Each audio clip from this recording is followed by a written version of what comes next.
नमस्कार दोस्तों, ACC preparation के यूट्यूब चैनल से का स्वागत है।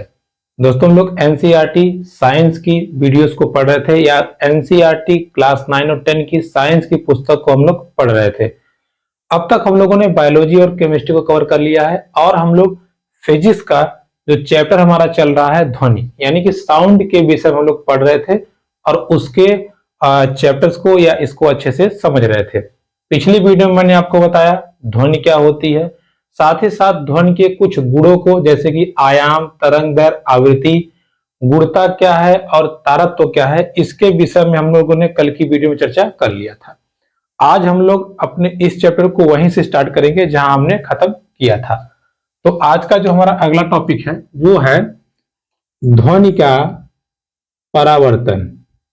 ध्वनि का अगला है हमारा है ध्वनि का परावर्तन।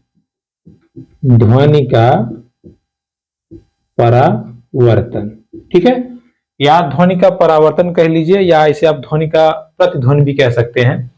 देखिए परावर्तन मतलब क्या, जैसे आपने पढ़ा होगा कि प्रकाश का परावर्तन, प्रकाश के परावर्तन में आपने पढ़ा होगा आपतन, परावर्तन, अभिलंब। तो जैसे आपने प्रकाश का परावर्तन पढ़ा है पूरा सेम टू सेम ध्वनि का परावर्तन होता है। अर्थात जैसे मान लीजिए ये दीवार है, इस दीवार पे अगर कोई आवाज यहां पड़ती है, ये आवाज टकरा करके वापस आपके कान पे पड़ती है, या मान लीजिए आप यहाँ पे खड़े हैं, आपने इस आवाज को सुना, अभी ये आवाज यहां जाएगी, यहां से फिर वापस आएगी, तो इस घटना को क्या कहते हैं, इस घटना को कहते हैं परावर्तन। मतलब ये जो ध्वनि आई इसको हम कहते हैं आपतन ध्वनि, और ये जो ध्वनि वापस होके टकरा के आपके कान के पास पहुंची है इसको क्या कहते हैं, परावर्तित ध्वनि या परावर्तन। इसके बीच की जो लाइन होती है इसको बोलते हैं अभिलंब। क्या बोलते हैं, अभिलंब। अब देखिए आपतन ध्वनि और अभिलंब के बीच का जो कोण होता है वो परावर्तन और अभिलंब के बीच के कोण के बराबर होता है। अर्थात ये पूरी तरह से प्रकाश के परावर्तन नियम का पालन करते हैं।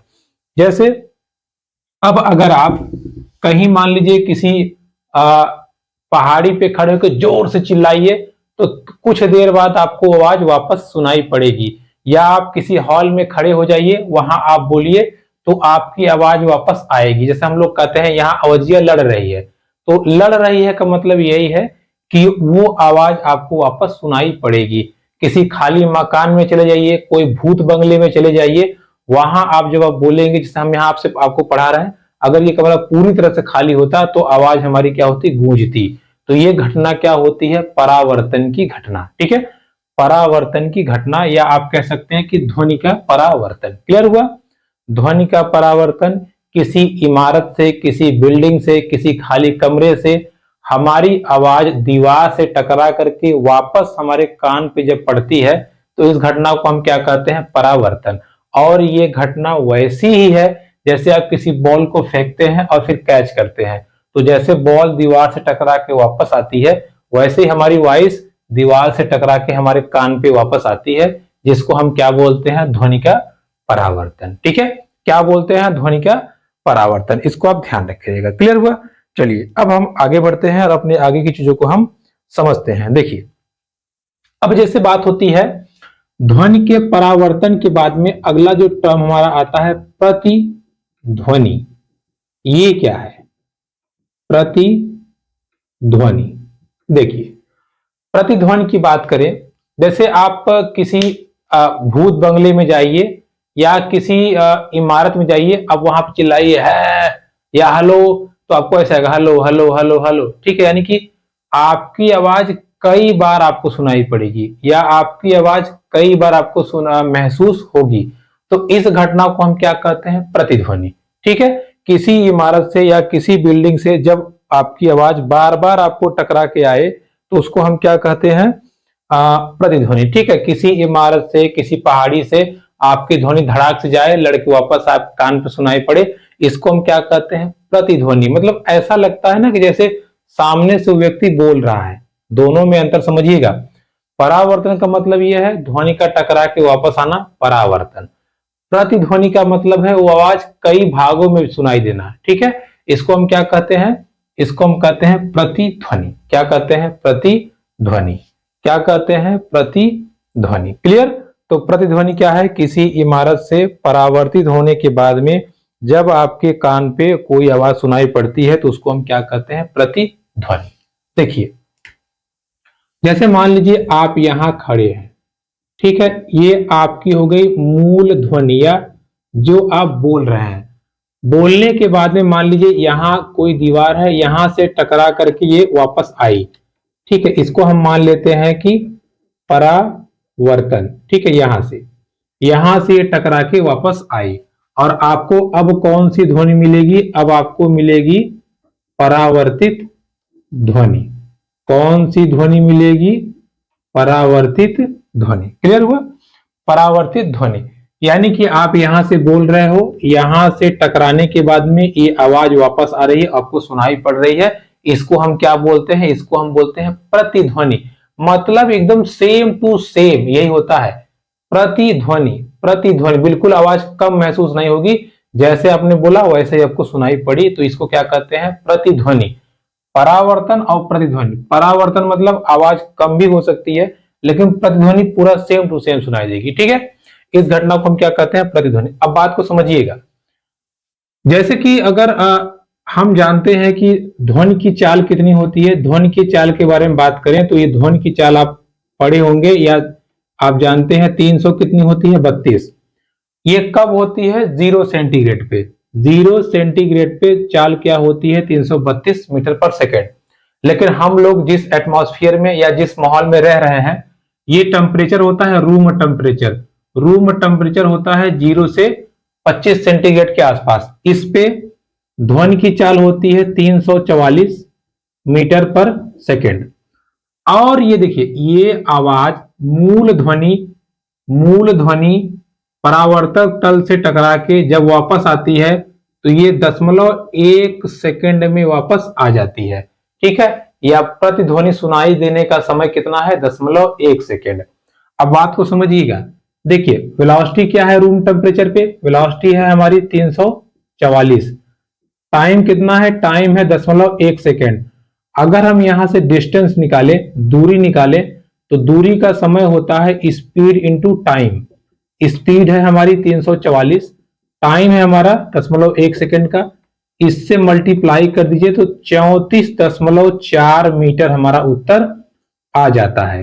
कितना, 34.4 मीटर। यानी कि यहां से ध्वनि गई और यहां से वापस आई तो कितना दूरी तय की, दूरी तय की 34.4 मीटर। अब बात को समझिएगा, ये यहां गई है वापस आई है, मतलब पूरा दूरी कितना तय की है एक राउंड में, 17.2 मीटर। और यही दूरी 17.2 मीटर दूरी प्रतिध्वनि सुनाई देने की मिनिमम दूरी है। मतलब जो आप बोल रहे हैं 17 मीटर तक ये आवाज आपको एकदम स्पष्ट सुनाई देगी। इसके बाद ये आवाज परावर्तित होने के बाद में आपको धीरे धीरे कम सुनाई देने पड़ेगी या धीरे धीरे आवाज खत्म होने लगेगी, ठीक है। तो रिक्वायर्ड कंडीशन क्या है, प्रतिध्वनि या जो आवाज टकरा के वापस आती है परावर्तित ध्वनि, उसको सुनाई देने का जो समय अंतराल है वो 0.1 सेकेंड में हमें सुनाई पड़ जाएगी या कान के पास हमारे वो आवाज वापस आ जाएगी। और दूरी की बात करेगा तो 17.2 मीटर लगभग में, कहीं 16 भी लिखा रहता है, 17.2 मीटर ही इसका एग्जैक्ट आंसर है एनसीईआरटी बुक के अकॉर्डिंग। क्लियर हुआ आपको। यहां से आपने दो चीजें सीखी। पहला, परावर्तित ध्वनि 0.1 सेकेंड में हमारे कान पे आके सुनाई पड़ती है। परावर्तित ध्वनि कितनी दूरी तय करने के बाद वापस लौटती है उसको हम क्या बोलते हैं, या परावर्तन, स्पष्ट परावर्तन होने की जो दूरी है कितनी है, वो 17.2 मीटर। क्लियर हुआ, ये टॉपिक समझ में आपको आ गया।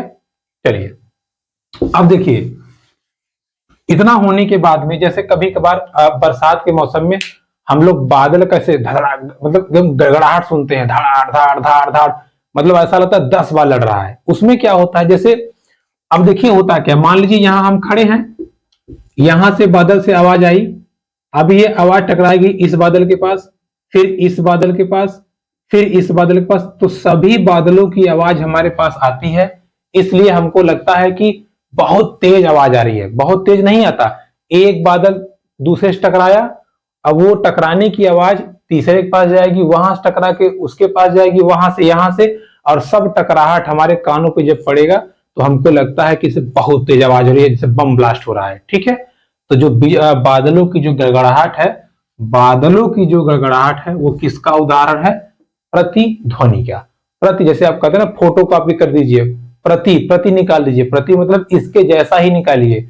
उसी प्रकार से प्रतिध्वनि जो होती है, मूल ध्वनि की बार बार टकराव या बार बार परावर्तन से किसको कौन सी ध्वनि बन जाती है? प्रतिध्वनि। ठीक है, प्रतिध्वनि। जैसे अब अगर आप, एक घटना होती है अनुरण। ठीक है, देखिए अनुरण, अनुरण घटना क्या है? जैसे किसी हाल में चिल्लाइए हेलो, तो सुनने hello hello hello hello hello hello hello, यानी कि एक बार बोलने के बाद आवाज धीरे धीरे स्लो होती चली जाएगी। ये होता है अनुरण। जैसे किसी भूत बंगले में खड़े हो जाइए या किसी वादी में चिल्लाइए हेलो, तो कहेगा hello hello hello hello hello hello, ऐसे लगे चार लोग बोल रहे हैं। तो ये यही होता है। ठीक है, अनुरण। तो अनुरण घटना क्या है? लगातार ध्वनि का घटते जाना। प्रतिध्वनि क्या है? 17.2 मीटर के बाद वापस आना। ये है परावर्तन। तो इजली घटना है कि लड़के वापस आ गया, ये हो गया परावर्तन। क्लियर? अब हम आगे बढ़ते हैं और आगे की चीजों को हम समझते हैं। देखिए, परावर्तन और प्रतिध्वनि पढ़ने के बाद में अब हम पढ़ते हैं परावर्तन ध्वनि का प्रयोग क्या होता है। जैसे जो परावर्तित ध्वनि आती है उसका हम कहां कहां प्रयोग कर सकते हैं? परावर्तन ध्वनि का प्रयोग, या कह सकते हैं आप उपयोग। देखिए, परावर्तित ध्वनि का उपयोग हम लाउड स्पीकर में करते हैं, लाउड स्पीकर में करते हैं, वाग यंत्र में करते हैं। वाग यंत्र जैसे बांसुरी वगैरह हो गया। जैसे लाउड स्पीकर में मान लीजिए, अब ये मान लीजिए ये है लाउड स्पीकर, यहां से आवाज आ रही है। ठीक है, अब ये आवाज जब निकलेगी यहां टकराएगी, यहां टकराएगी, यहां टकराएगी, यहां टकराएगी, यहां यहां यहां, और यहां से ये सब ऐसे चलेंगे। ठीक है, ऐसे, और ये आवाज बहुत दूर तक सुनाई पड़ेगी। ठीक है, इसलिए आप देखिएगा जब भी लाउड स्पीकर बनाया जाता है उसका शेप कुछ इस टाइप का रहता है। ठीक है, ऐसे हेलो, यानी कि वो आवाज उन्हीं की दीवार से टकरा के सीधा निकल जाती है। बांसुरी हो गई, बांसुरी को हम जैसे आवाज फूंकते हैं तो वो उसके वक्राकार शेप से होते हुए आगे बढ़ती है ताकि आवाज हमको तेज सुनाई पड़े। ठीक है, तो ये परावर्तन घटना पे ही लाउड स्पीकर के निर्माण का जो आपका सिद्धांत है वो है। इसके बाद स्टेथोस्कोप। देखिए, एक आप जानते होंगे स्टेथोस्कोप, जो डॉक्टर लोग लगाते हैं। अब क्या होता है, इनकी जो पाइप होती है, जो नली होती है, जब हृदय की धड़कन यहाँ आती है, इससे टकराते टकराते टकराते वापस आती है और कानों को सुनाई पड़ता है। तो इससे भी या यहाँ भी परावर्तन की घटना सम्मिलित है। ठीक है, तो परावर्तन ध्वनि का प्रयोग कहाँ होता है? लाउड स्पीकर के निर्माण में। लाउड स्पीकर के साथ साथ स्टेथोस्कोप में होता है, जहां से हम हृदय की धड़कन और फेफड़ों के लंग्स की धड़कन को, हृदय की धड़कन को हम समझ सकते हैं, और वहां से हम अगर उनमें कोई डिफेक्ट है तो उसको हम ज्ञात कर सकते हैं। क्लियर? आगे देखिए, जैसे कोई भी सभागार हो गया, सभागार। ठीक है, कोई भी सभागार हो गया, इस सभा की छतें ऐसे वक्राकार बनाई जाती हैं। क्यों? मान लीजिए यहां से कोई नेता बोल रहा है कि देश बदल देंगे, यहां लोग बैठे हैं, तो ये आवाज हो सकता है पीछे ना जाए, इसलिए ये वक्राकार होता है। यहां देखिए, इसकी आवाज यहां टकरा के वापस आ जाएगी, यहां टकरा के वापस आ जाएगी, यहां टकरा के वापस आ जाएगी, यहां टकरा के वापस, यहां टकरा के वापस। इसीलिए सभागार छतों की, जैसे हमारा संसद भवन है, सभी जो भी हॉल है, सभी हॉल की जो छत होती है उसको वक्राकार बनाया जाता है या गोलाकार बनाया जाता है, जिससे ध्वनि बार बार लड़ेगी वापस आएगी, लड़ेगी वापस आएगी, और ध्वनि काफी दूर तक सुनाई पड़ेगी। क्लियर? तो आपसे पूछता है कि छत को वक्राकार क्यों बनाया जाता है, या निम्न में से परावर्तन का कौन सा उदाहरण है, या परावर्तन के प्रयोग कहाँ किया जा रहा है। तो वक्राकार छतें इसलिए ही बनाई जाती हैं, या वक्राकार जो रूफ होते हैं, छत होते हैं, वो इसीलिए बनाए जाते हैं ताकि परावर्तन के बाद आपको जो ध्वनि सुनाई दे वो थोड़ी बढ़ी हुई सुनाई दे या थोड़ा तेज सुनाई दे, और इससे आपका काम हो जाए। ठीक है, इस चीज को आप ध्यान रखिएगा। चलिए अब आगे बढ़ते हैं। अच्छा, बार बार हम आपको बता रहे हैं कि परावर्तित ध्वनि सुनाई पड़े, सुनाई पड़े, सुनाई पड़े। ठीक है, तो अब हम अगला जो टॉपिक पढ़ते हैं वो पढ़ते हैं श्रव्यता का परिसर, या इसको कहते हैं सुनने की दूरी समझ लीजिए, या सुनने की परास। परास मतलब क्या होता है, डिस्टेंस, कितना दूर तक आप सुन पाते हो या कितनी आवाज को आप समझ पाते हो। जैसे चींटियां कैसे बात करती हैं हमें क्या पता, चींटियों का बात करना हमें नहीं सुनाई पड़ता। चूहे कैसे स्लो स्लो बात करते हैं पता नहीं। ऐसे ही हजारों लाखों कीड़े मकोड़े हैं, वो कैसे बात करते हैं हमें नहीं पता। हम इंसानों की आवाज सुन सकते हैं, बिल्ली की, कुत्ते की सुन सकते हैं, कुछ स्पेसिफिक आवाजें हम सुन पाते हैं। अभी डीजे अचानक बहुत तेज बजे तो लगता कान फट रहा है, हम लोग अपना चुपचाप बंद कर देते हैं। ठीक है, तो अब देखिए इसमें चीजें क्या है। एक तो ध्वनि ऐसी है जो कम होगी, वो हमको सुनाई नहीं पड़ेगी। एक तो ऐसी है जो ज्यादा होगी, ये भी हमको सुनाई नहीं पड़ेगी। इसको हम सुनने की क्षमता नहीं है और इसको सुनने की औकात नहीं है।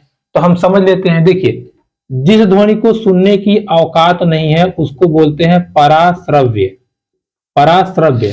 और जिनको हम सुन नहीं सकते, उसके लिए कैपेबल नहीं है, उसको बोलते हैं अवश्रव्य। और जिनको हम सुन सकते हैं वो ध्वनि कौन सी होती है, वो होती है श्रव्य। ठीक है, श्रव्य। श्रव्य मतलब जिनको हम सुन सकते हैं, पराश्रव्य मतलब जिनको सुनने की औकात ही नहीं है, अवश्रव्य मतलब जिनको हम चाह के भी नहीं सुन सकते। तो ये श्रव्य वाला रेंज कितना है, कहां से कहां तक, देखिए श्रव्य की रेंज होती है 20 हर्ज से लेके 20 किलो हर्ज तक। 20 किलो या इसको कहते हैं 20,000 हर्ज तक। हर्ज क्या है, मैंने आपको बताया था कि आवृत्ति, आवृत्ति की जो यूनिट है या मात्रक है वो क्या है, हर्ज। तो 20 हर्ज से 20,000 हर्ज तक, या 20 हर्ज से 20 किलो हर्ज तक की वॉइस को हम सुन सकते हैं, आवाज को हम सुन सकते हैं। इसको क्या बोलते हैं, श्रव्य परास या कान का परास। कान यहां से यहां तक की ध्वनि को सुन सकता है, इसके आगे वो नहीं सुन सकता, या इससे कम रहेगा तो भी वो नहीं सुन सकता। क्लियर। लेकिन ऐसा नहीं है कि कोई भी इनको नहीं सुन सकता। जैसे कुछ जीव हैं, अश्रव्य की बात करें, जैसे व्हेल मछली और हाथी, ठीक है, यहां तक कुछ रेंज तक कुत्ते भी ऐसी ध्वनि को सुन लेते हैं। इसलिए आप कभी आप ऐसे पैदल जाइए, जाते रहिए तो कुत्ते खट से उड़ जाते हैं। सांप भी सुन लेता है, ऐसे उड़ जाएंगे। क्यों?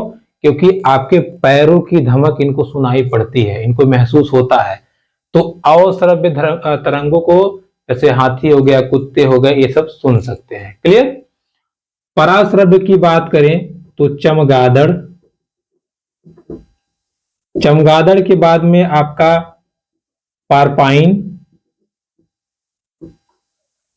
और ये दो ऐसे जीव हैं जो, एक दो जीव और होते हैं, ऐसे जीव हैं जो पराश्रव्य यानी कि बहुत तेज चलती ध्वनि को भी ये सुन सकते हैं।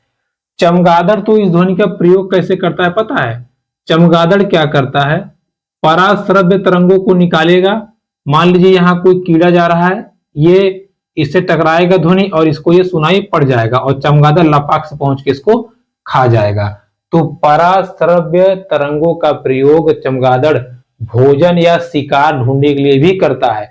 मान लीजिए वो अंधेरे में उड़ रहा है और उसने पराश्रव्य तरंगे छोड़ी, सामने दीवार है, टकरा के वापस आएगी, सुन लेगा कि अच्छा यहाँ दीवार है, इधर नहीं जाने का, इधर जाने का। ठीक है, तो पराश्रव्य तरंगों का प्रयोग चमगादड़ शिकार ढूंढने के लिए भी करता है, साथ ही साथ कह लीजिए आप उड़ने में भी मदद होता है उसको, ताकि वो कहीं टकरा ना जाए। ठीक है, इसको आप ध्यान रखे रहिएगा। क्लियर हुआ? तो चमगादड़ पराश्रव्य ध्वनि का प्रयोग अपने बचाव के लिए करता है, शिकार के लिए करता है, साथ ही साथ उड़ने में मदद करता है, ये ध्यान रखिएगा। ठीक है, किसकी बात हो गई है? पराश्रव्य, सुनने की, परास की। ठीक है, हमने परावर्तन पढ़ लिया। परावर्तन के बाद हमने प्रतिध्वनि पढ़ा। प्रतिध्वनि के बाद में हमने देखा कि प्रतिध्वनि कितने समय में सुनाई देती है, 0.1 सेकेंड। कितने दूरी के बाद या कितना दूरी है परावर्तन के लिए डिस्टेंस आवश्यक है, 17.2 मीटर। ठीक है, फिर हमने सुनने की परास को देखा। अवश्रव्य क्या है, पराश्रव्य क्या है, श्रव्य क्या है, उसको हमने अच्छे से समझा। अब हम आगे बढ़ते हैं। देखिए,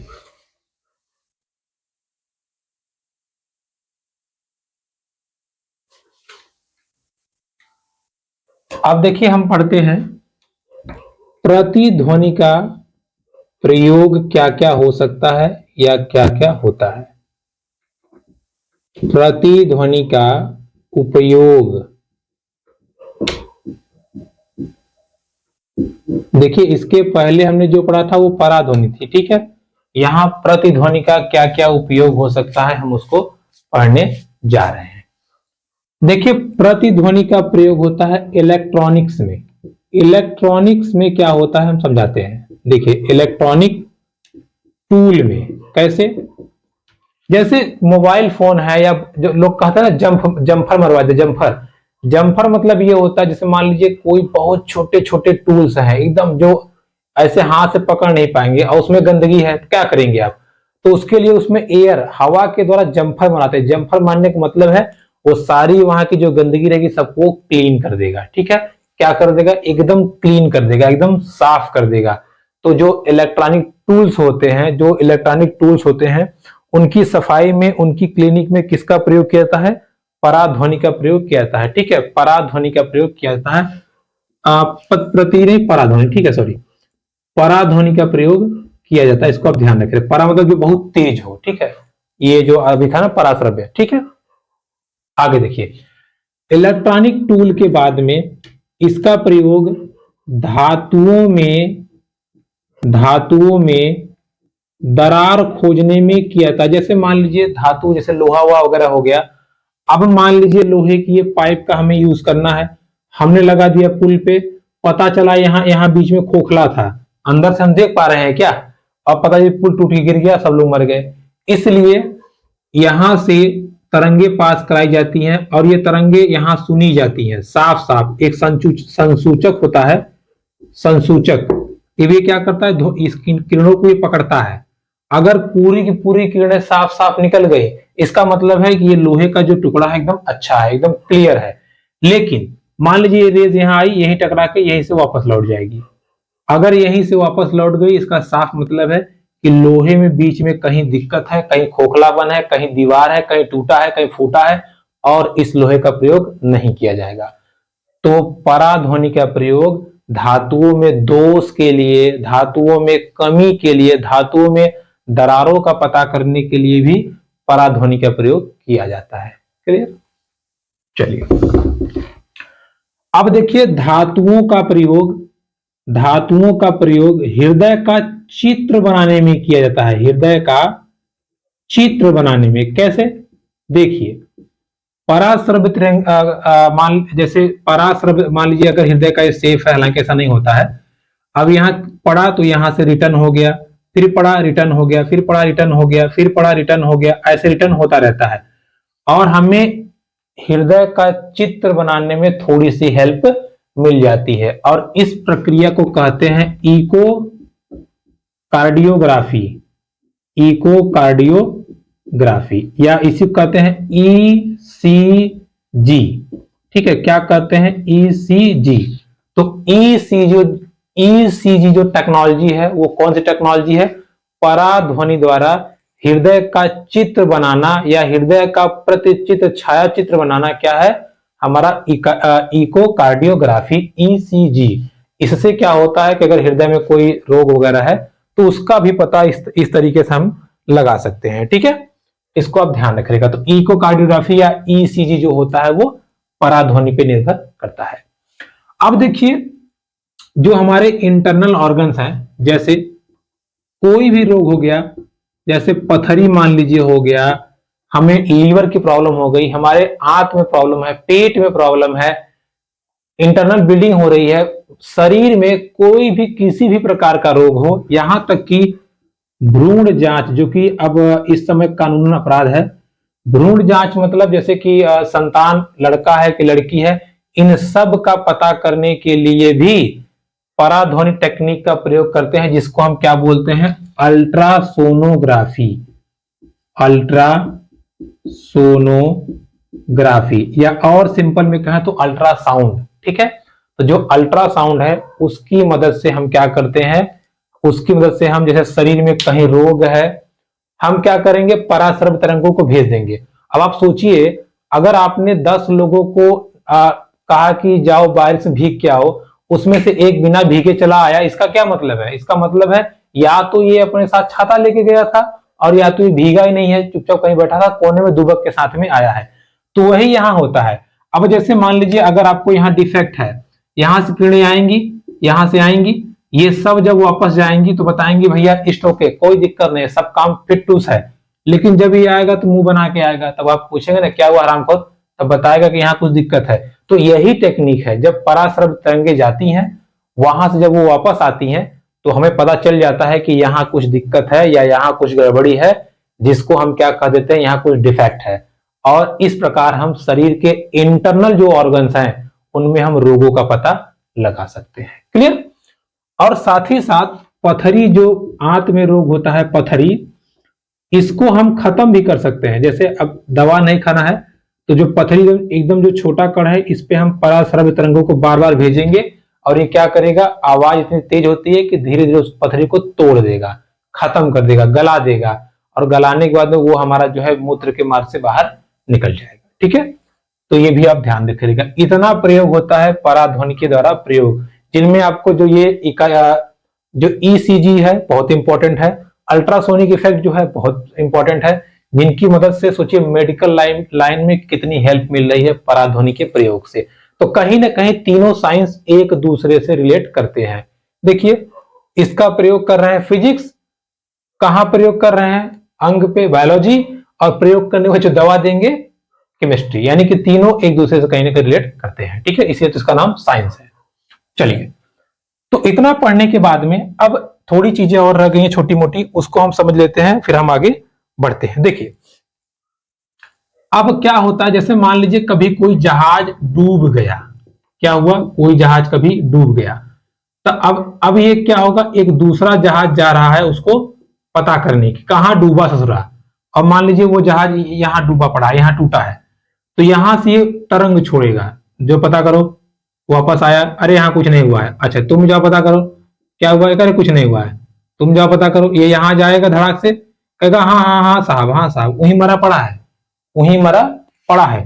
सोचिए, ये गया और ये आया, अगर दूरी डी है तो डी गया था, डी आया था, यानी कि इसने कितनी दूरी तय की, 2d, और गया था ये v वेग से, टाइम कितना लिया इसने, t, तो 2d into v into T, यानी कि जहाजों द्वारा जो तरंगे भेजी जाती हैं फिर वापस आके वो सूचना देती हैं, इस प्रक्रिया को हम कहते हैं साउंड नेविगेशन एंड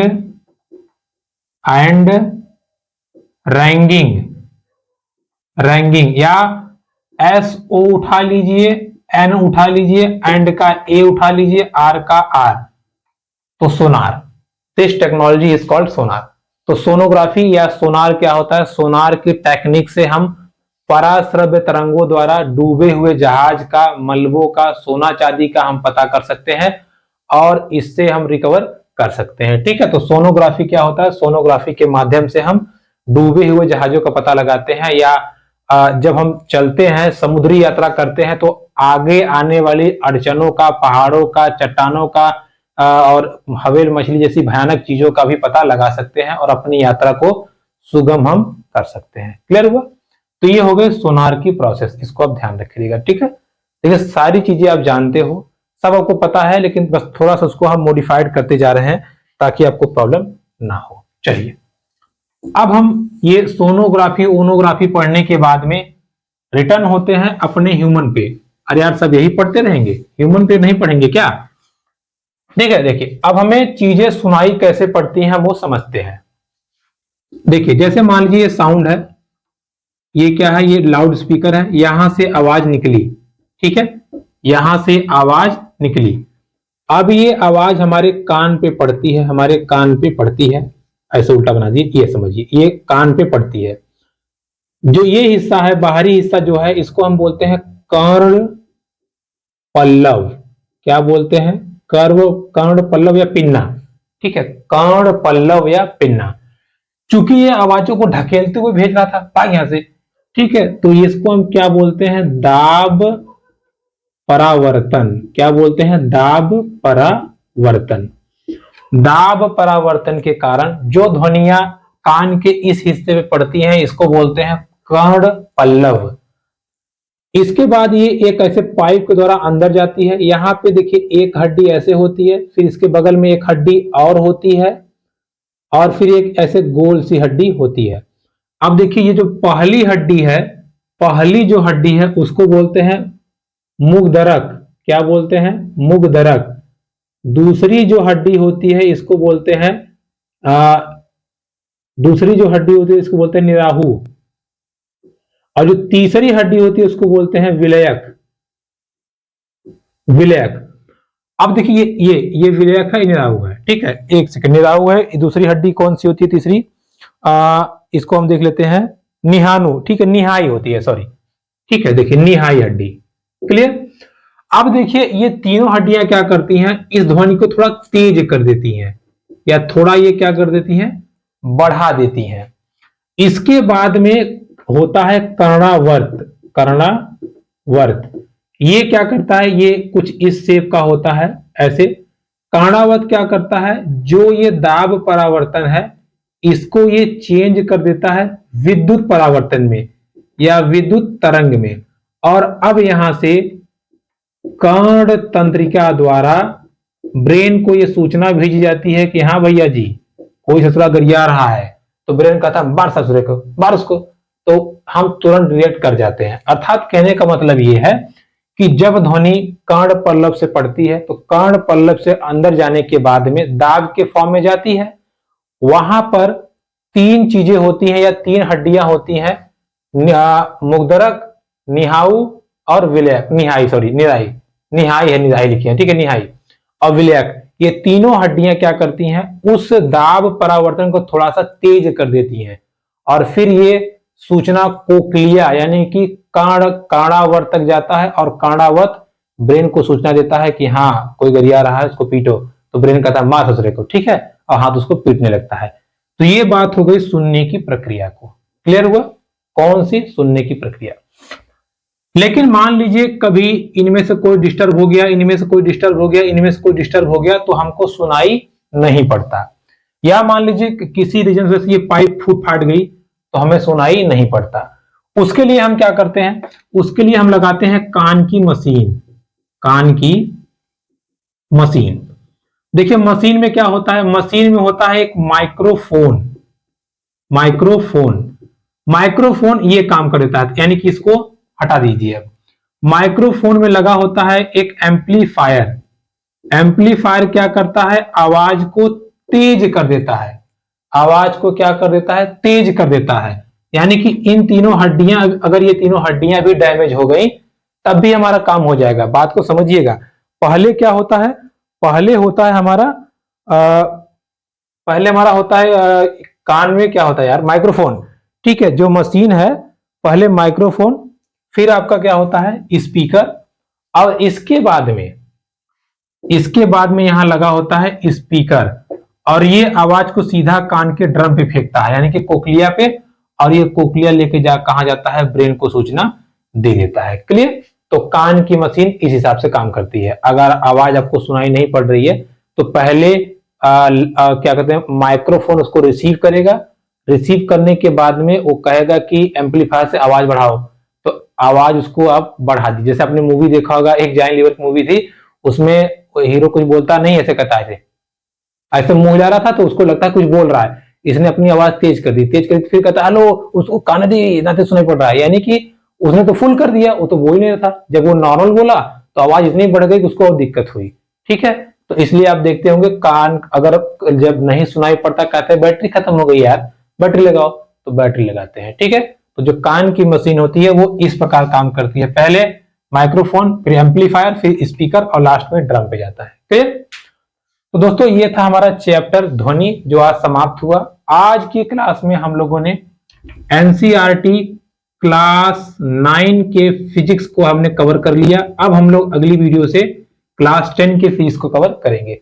वीडियो पसंद आए तो प्लीज लाइक कमेंट सब्सक्राइब करें। धन्यवाद।